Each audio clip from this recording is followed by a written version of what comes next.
Our basement is stocked with hundreds of pounds of food that we've grown and raised out on our pastures and in our gardens over the course of the summer. The hardest physical labor is behind us, but now the real challenge begins.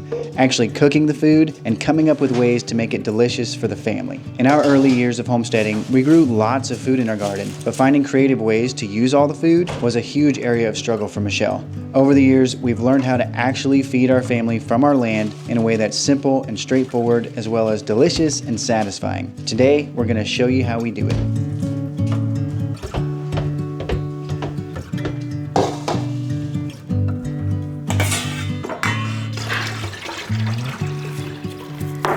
And now that the garden is put to bed for the winter, we have just been sitting back and relaxing and enjoying good food. I'm really upping my game here in the kitchen. During the summer, I kind of let things slide a little bit, and I turn to things like tomato sandwiches and cheese bread and hamburgers and just like really simple stuff, produce coming in from the garden. But now that it's cooler and I have food in my cold room, I really make it a priority to cook up all that food into nice, hearty meals. Every Monday, I do what I call a Monday reset. Basically, I clean out the fridge. I just pour together all the different cans of barbecue sauce. I check to see if we're out of things. I also just get all the leftovers out, heat them up. And then I just come up with 5 simple dinners from the food that we have in our basement. I just plan them out, and then I go downstairs in the basement, in the cold room, in my freezers, and I bring up all the elements of the meal that I can just quickly prep ahead. I pull out all the meat. This in itself is a huge hack for home cooks. If you have thawed meat, you can make about anything, even if you don't have like a specific meal plan. I pull out all the meat for the meals, and then I get all the potatoes, onions, carrots, all the root veggies that I can just peel and chop and put in my refrigerator for each individual meal. To be clear, I don't really cook anything. I mean, every now and then I'll cook up a pot of beans or something. I don't really cook anything. I just kind of plan and prep so that I can put cooking completely out of my mind for the rest of the week, because food is usually my main stressor in the wintertime when I have stuff to do with the business and also homeschool. I make these dinners pretty big with the hope that I can have the leftovers then for the next day's lunch. That way I only have to actually cook a meal one time per day. Another thing that I like to do every single Monday is to make a big pot of bone broth. I make like a gallon, and then I try to use that up within a week because I know that it's so incredibly good for my family to be getting this really nutrient-dense bone broth in.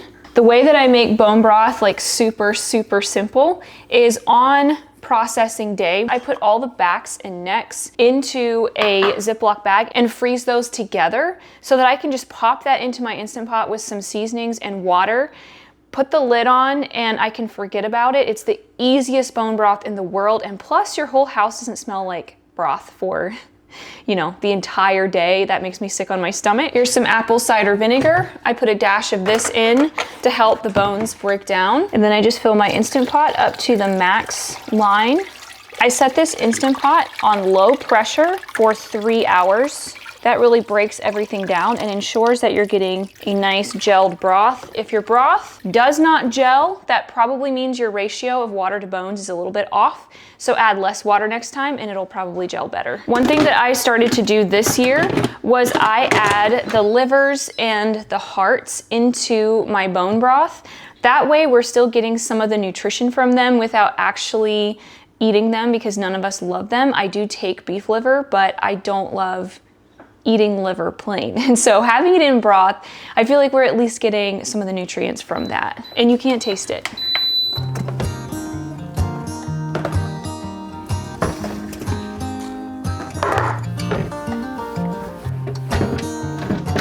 To some of you, it might sound a little strange that it's hard to use up the food that you grow, but honestly, that was one of my biggest struggles when we first started homesteading, was actually using up all the food. Just that extra step of going downstairs in the cold room, in the freezers, having all that frozen meat rather than thawed meat. It was just so much easier to just grab a bag of noodles or something prepackaged or easier to cook. This whole Monday meal prep takes me about 2 to 2.5 hours once a week, and then all of my cooking is just so simple for the rest of the week, and I'm using so many more of our homegrown vegetables than I ever have before.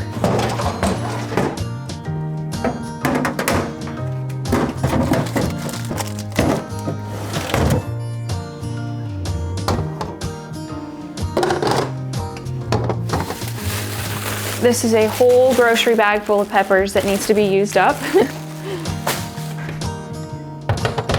Here's something interesting in my fridge. This probably looks super weird, but one thing that I do to make soups and stews like really hearty and very, very flavorful is when I make baked chicken or a roast beef or anything like that, I just pour all the drippings into this jar, and then I'll just scoop out of there and add it to soups, and it just adds like a huge pop of flavor. This is also like super gelatinous, and so it's very, very nutrient dense, very good for your bones and hair, skin and nails. Another thing that I like to do on Mondays is just make sure that I have beans in my freezer. I don't actually have a meal this week that is going to take beans, but I noticed that my stash of cooked beans in the freezer is running low. The reason I have these on hand all the time is that I really like to soak these in water and a little bit of vinegar. It just makes them much more digestible. And then I cook them in my crock pot. You can cook beans in the Instant Pot, but I've noticed that for dried beans, especially that I grew in my own garden, sometimes they get really mushy in the Instant Pot. I just put a couple donks of apple cider vinegar in with these beans. Stir it around, and then I'm gonna let these sit in this water until tomorrow. Then I'll drain them, put fresh water and salt in here, and cook them up in my crock pot.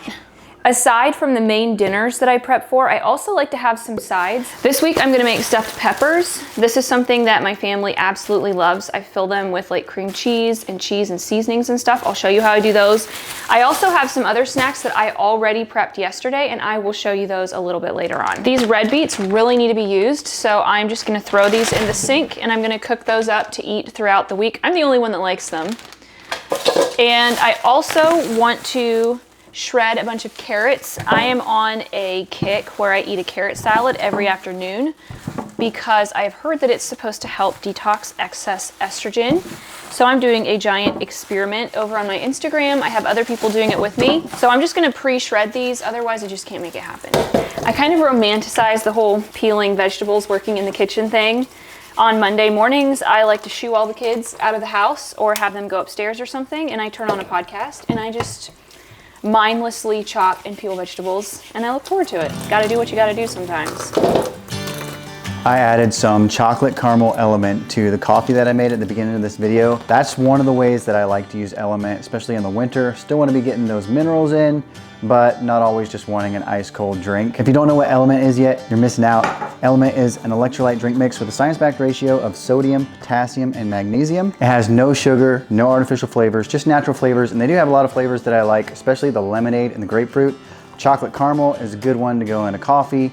My brother-in-law owns a coffee shop, and he actually uses it in one of his drinks there that I helped him come up with. The element's not just loved by normal people like me, it's also used by Olympic weightlifters, FBI sniper teams, professional sports athletes, because they know probably better than anybody that when you're doing something strenuous, you're sweating a lot, you need to replace the minerals that your body loses through sweating. And replacing those electrolytes can help with things like headaches, fatigue, muscle cramps, and even help balance your hormones. If you want to try it for yourself, you can go to drinkelement.com/morethanfarmers and you'll get a free sample pack with any purchase. Even if you've already been ordering Element for a while, you can still use that link and get another free sample pack.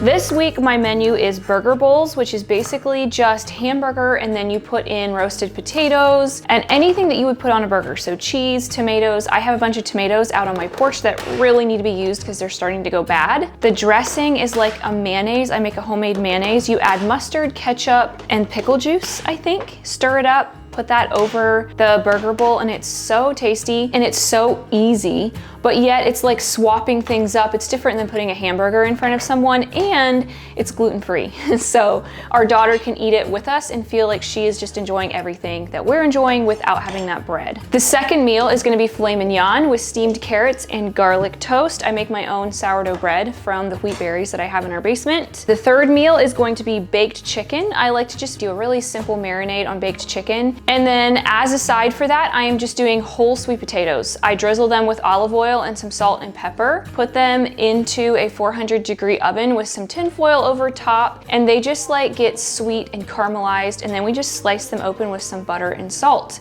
The baked chicken and sweet potato meal is one of those just like really quick, I don't have time to think meals.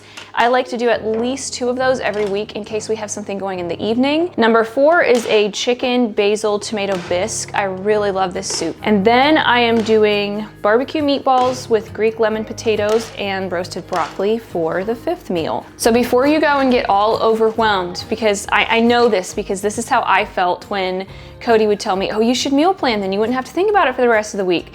I would get so overwhelmed hearing these fancy menus, but all that I do on this meal prep day is for a meal of barbecue meatballs, Greek lemon potatoes, and broccoli. All that I do is get out the hamburger to thaw, wash and peel and slice the potatoes for the Greek lemon potatoes. The broccoli, I'll just pull straight out of the freezer and put it on a pan with some olive oil, salt, and pepper. The meatballs, I'll quick shape those that evening and dump a can of barbecue sauce over them. The Greek lemon potatoes, I'll put the stuff on it the night of. But today, all that I'm doing is thawing meat and chopping veggies and just making so that there's no thought that has to go into the meal. So this is not a complicated meal prep.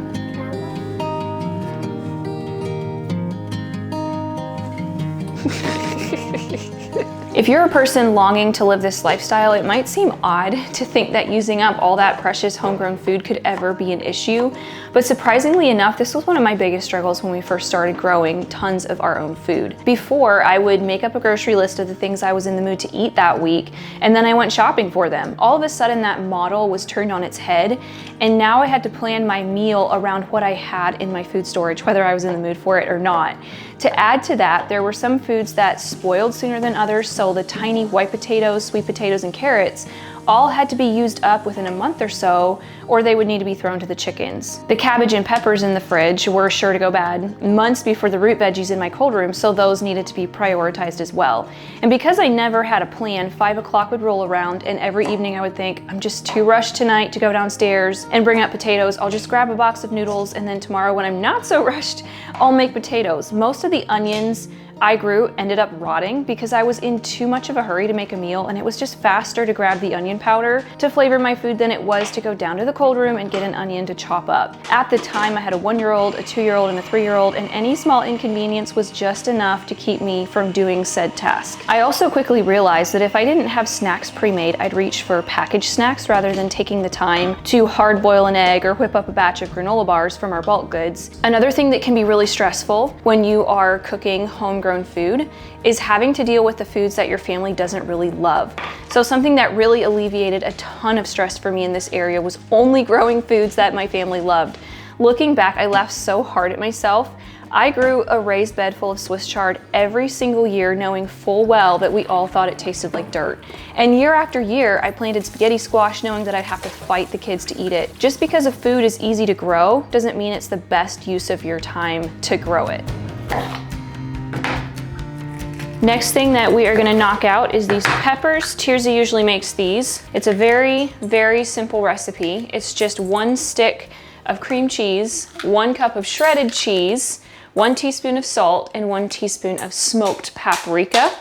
And then you can put in whatever herbs you want. I told her just to put in another teaspoon of basil that we dried from our garden. And you just stuff them into raw peppers. These are not cooked, they're just raw. And then you slice them and they're so delicious. They're so good. Hey, darling, can I tell you what's been on my mind? I think there's some along the bottom on this side.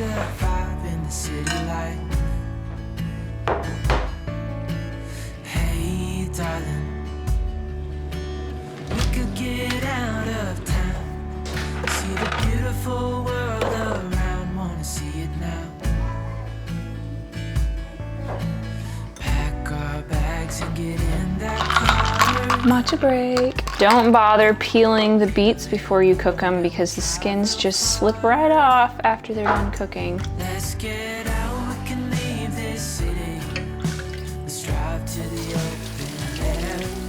Yeah, the countryside is so pretty with the wind blowing in your hair.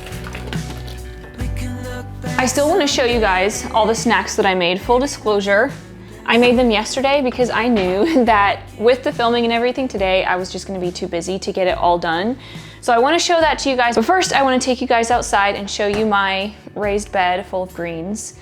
It's a little sad, but I do wanna put the windows on it because I think that at least the kale would grow a lot better if there was some warmth down there. So I wanna go out there and see what I can do with that.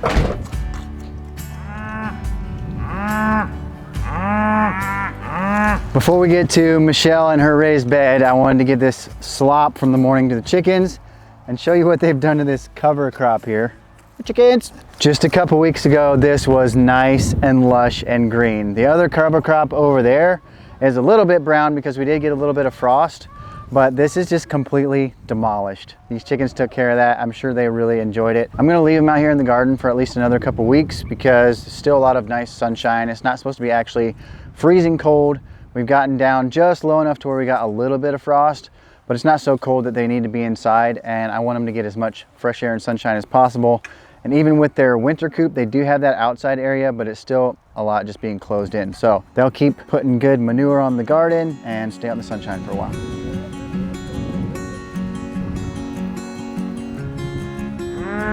Junie, be quiet. While we're out here anyways, the cows are doing great. They're just being really chill right now.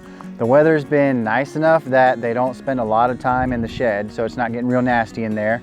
They walk around out here and chill, and then they go in there and eat hay, and it's a round bale, so I don't have to feed them hay every day. They just need water every day. I'm wearing a new More Than Farmers hoodie. I just got this one and another one that's like it's called it Vintage Black. Just put them in our Etsy shop. I'll put a link in the description. They are super cool, super comfy. I love the sizing. What I actually meant to say is that I love how this hoodie fits. The sizing actually runs a little small on these.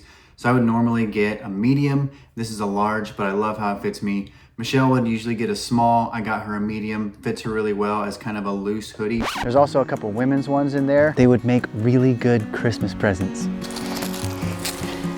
So I am seeing that the dill that I had planted in here this summer is spreading all out through the lawn. I'm so amused by that. I've never had that happen before. This netting was a good idea, but it was also sort of a fail because it ended up acting like a hammock and it caught leaves. And so the cat didn't get in it, but then the leaves actually stifled some of the greens. So I tried. The cilantro is looking pretty good, although it didn't reach maturity this year. I don't really know why. Probably because I wasn't keeping it watered until I actually had planted the seeds for the greens in here. But this is just like reseeding from this spring. This kale is definitely doing the best, but unfortunately it's not ready to harvest yet. So I'm hoping once I put the windows over this, the greenhouse effect under there will kind of help the stuff to grow a little bit. I have a teeny tiny bit of lettuce that made it, not very much. That's okay. And it also is not big enough to harvest. In order to actually have greens in the wintertime, you actually have to have it be like fully mature, and then the windows will act as a refrigerator. It's not gonna grow that much. So basically the greens garden was a bit of a fail, and that's okay. It happens. Something came through and snipped off all of this arugula, and it's now regrowing. But here again, it's not mature. So we'll see once if it grows again after the windows are put on. And if not, it's all good.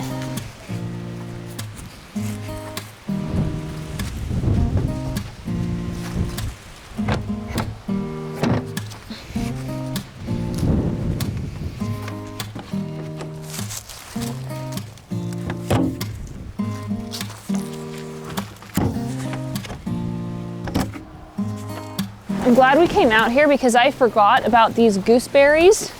I want to take these inside and put them in the cold room. They did not bear anything, but this soil also is not very fertile, so I'll probably change the soil in these next year. So I'm going to take these inside. You can get that one. It's too heavy because it's waterlogged.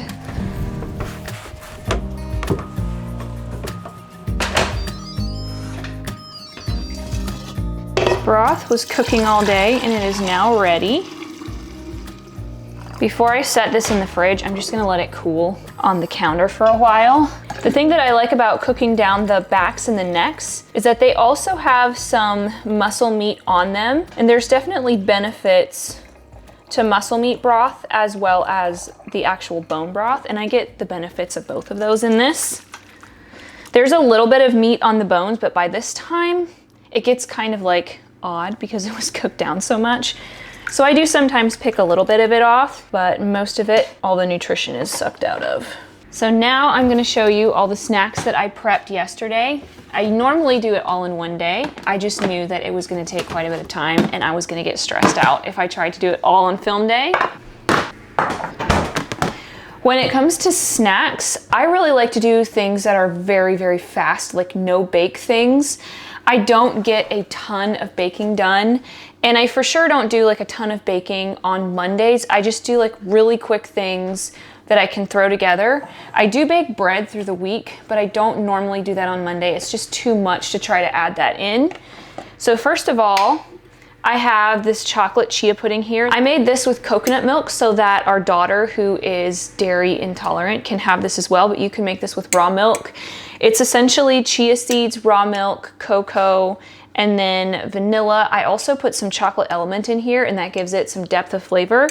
And I also put a little bit of collagen in here just so that it's a little bit more filling. I really like to have fruit in the fridge that's already washed so that they can just grab it and go like for a bedtime snack or something. This is something I make almost every week. This is a Jell-O made with fruit juice, so there's no like colorings or artificial anything in this. There's actually also no refined sugar. I just sweeten this with either maple syrup or honey. There is a lot of gelatin in here as well, which means there's some protein in there, lots of great amino acids, so this makes the perfect bedtime snack. I added frozen strawberries from our garden, pureed them with apple cider, and then added vanilla and a little bit of maple syrup. Actually very tasty. It was a really good one. I also do this with orange juice and apple juice, just kind of whatever flavors. This is very, very versatile. And I'll try to leave some of these recipes in the description box for you guys. It looks like somebody was getting into these as well because this whole thing was full yesterday. These are a homemade peanut butter cup, except I used almond butter. There's chocolate on the bottom and the top. This was a super, super simple recipe, and my 5-year-old actually made these. She cut them out and put the chocolate and sprinkles on. They're really good. With all the Halloween candy that's floating around right now, I think it's really important to show your kids that you can make candy that's much more nutritious. I also almost always mix up a batch of these simple granola bars, and then I just cut them into squares. The recipe says to roll them into balls, but that takes way too long.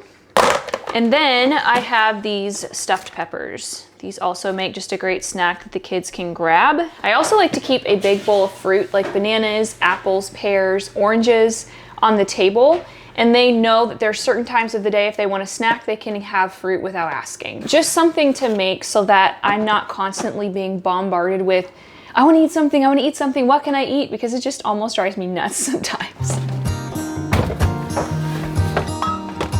Another thing that I try to have on hand at all times is fresh bread. I just keep it back here in a bag. I make like 3 loaves at a time, and then right after they're done baking, I cool them and stick them in the freezer. Then I just have 1 out on the counter at a time, because whole grain bread gets really crumbly if you just leave it out on the counter for a week before actually slicing it. And the kids can make peanut butter and jelly for snacks. That's something that they do quite a lot of, because towards the end of the week, the snacks in the fridge start dwindling, and then they will turn to eating like cheese bread or peanut butter and jelly. It is time to get supper going. Tonight, I'm going to do burger bowls. It's easy and we've had a very long day, so that's what I'm gonna go with. Let's get out, we can leave this city. Let's drive to the open air.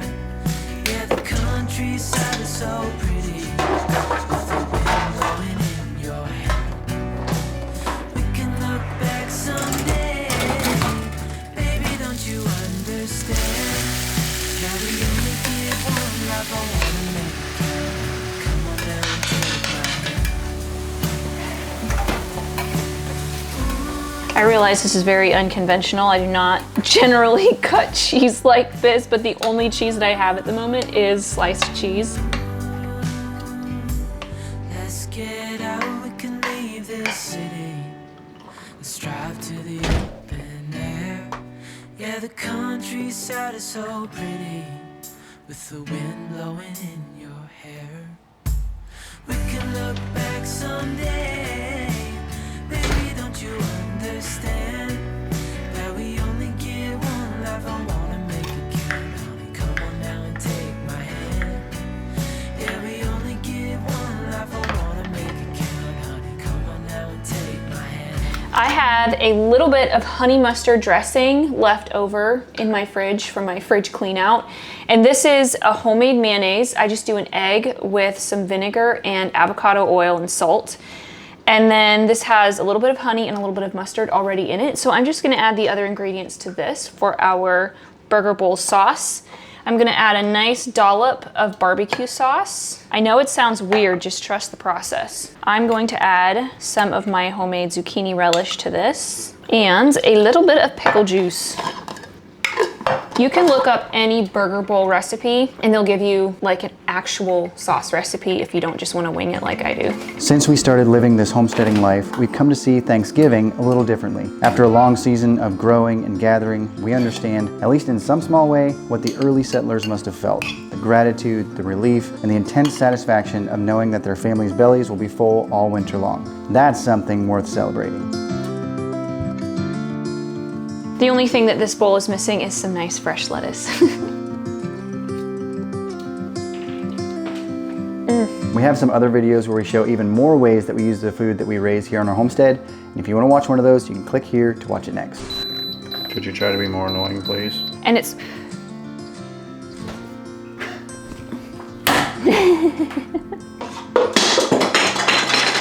Burger bowl.